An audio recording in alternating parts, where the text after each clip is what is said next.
My partner tried to force me into parenthood. Big mistake. From the very beginning, I had been clear. I don't do caregiving. Not anymore. Not after spending my entire childhood raising my siblings while the adults in my life partied, slept, or pretended I didn't exist. At 16, I made a promise to myself. I would never again be responsible for another living soul.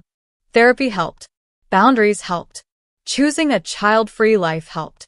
I even got permanent birth control to make sure no one, not even fate, could force me back into that role.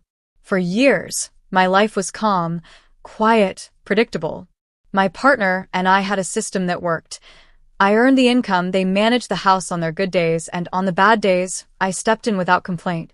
Their chronic illness made life uneven, but manageable. We were a team, or so I thought. Then tragedy struck their family, a violent tragedy. 2 young relatives survived, but suddenly had no one. Social services needed a guardian fast. Instead of grieving or processing, my partner came home one evening and made a declaration that made my blood run cold. We need to take them. I said no. A firm, trauma-informed no.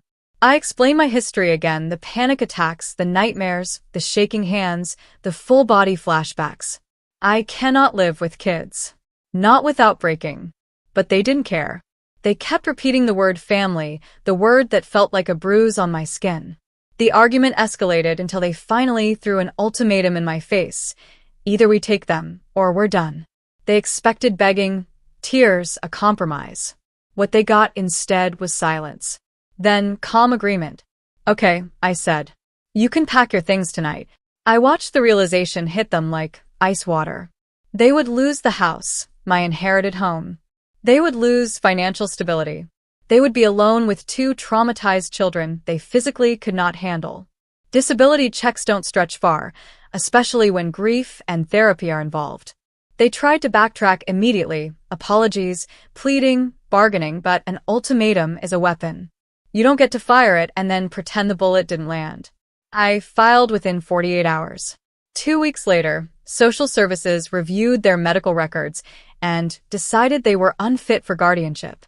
Extended relatives stepped in to take the kids. My ex moved out. The silence in my home feels like oxygen again. Sometimes, protecting your peace means walking away from someone who thought they could gamble with your trauma.